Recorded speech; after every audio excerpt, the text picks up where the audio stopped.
ADHD adalah singkatan dari Attention Deficit Hyperactivity Disorder dan sering digambarkan sebagai gangguan mental.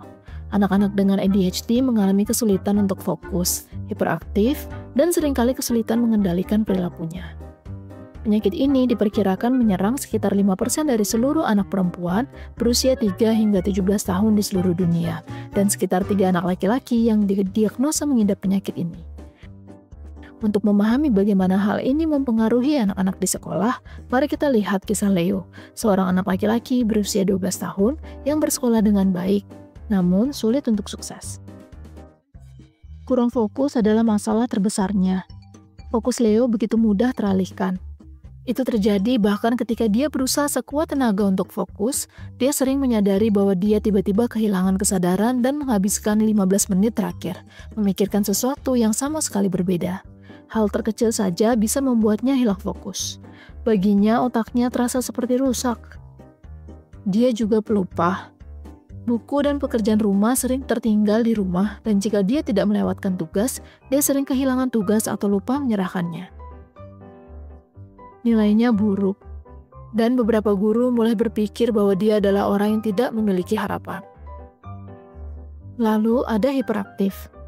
Ketika mereka harus melakukan kerja kelompok, dia gelisah dan kesulitan untuk tetap fokus. Tetap tenang dan mendengarkan orang lain berbicara dapat menguras tenaganya, sehingga percakapan normal menjadi tantangan yang serius.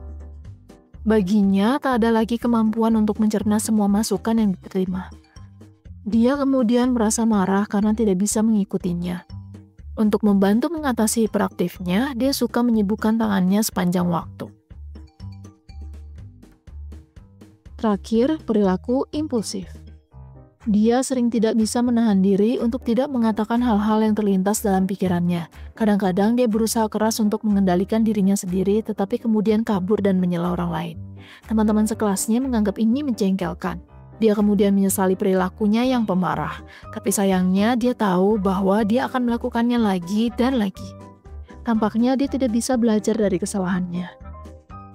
Guru menjadi frustasi saat mencoba membuatnya berperilaku baik, yang lain menjadi tidak sabar menyerah atau menjauhkan diri. Setelah dia didiagnosis dan didukung melalui langkah-langkah nyata, segalanya mulai membaik. Di sekolah, dia duduk di sebelah siswa yang suportif di depan kelas. Dia mendapat buku catatan yang berisi daftar semua tugasnya untuk membantunya mengingat agar tidak lupa dikumpulkan. Dia menerima catatan itu seminggu sekali. Untuk bersantai, ia diperbolehkan menggunakan fidget object selama pelajaran dan berhenti sejenak bila diperlukan. Sepulang sekolah, dia berlatih berbicara dan mendengarkan dengan seorang spesialis. Selain itu, dia bersepeda dengan ayahnya ke sekolah setiap pagi. Sorenya, dia diperbolehkan bermain bola selama yang dia mau. Untuk kasus ADHD yang parah, obat seringkali diresepkan.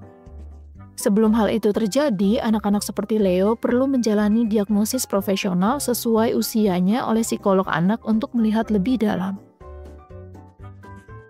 ADHD mungkin hanyalah puncak gunung es. Akar penyebabnya mungkin drama di rumah, intimidasi di sekolah, kurang tidur, atau pola makan yang salah. Sir Ken Robinson menceritakan kisah Gillian Lynn, seorang gadis berusia 8 tahun dikatakan mengalami gangguan belajar. Dia tidak bisa berkonsentrasi dan tidak pernah tenang. Saat dibawa ke dokter spesialis, dia tidak diberikan terapi, melainkan memutar musik di radio untuk gadis itu dan dia mulai menari. Dia kemudian memberitahu ibunya, Gillian tidak sakit, dia seorang penari, bawa dia ke sekolah tari. Gillian Lynn kemudian menjadi penari terkenal, dan kemudian bertanggung jawab atas beberapa musikal paling sukses dalam sejarah Broadway. Silakan bagikan pemikiran Anda di komentar di bawah. Jika Anda hiperaktif, atau jika Anda didiagnosis menderita ADHD, beritahu kami tentang mekanisme penanganan Anda. Jadi kami dapat mempelajarinya lebih lanjut dengan membaca masukan Anda.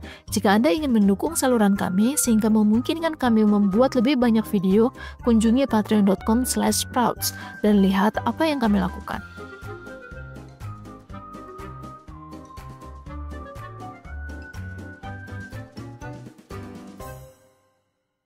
Jika Anda merasa ini bermanfaat, lihat video kami yang lain dan subscribe. Jika Anda ingin mendukung pekerjaan kami, Bergabunglah dengan kami di patreon.com/sprouts. Untuk informasi lebih lanjut dan konten lainnya, kunjungi sproutschool.com.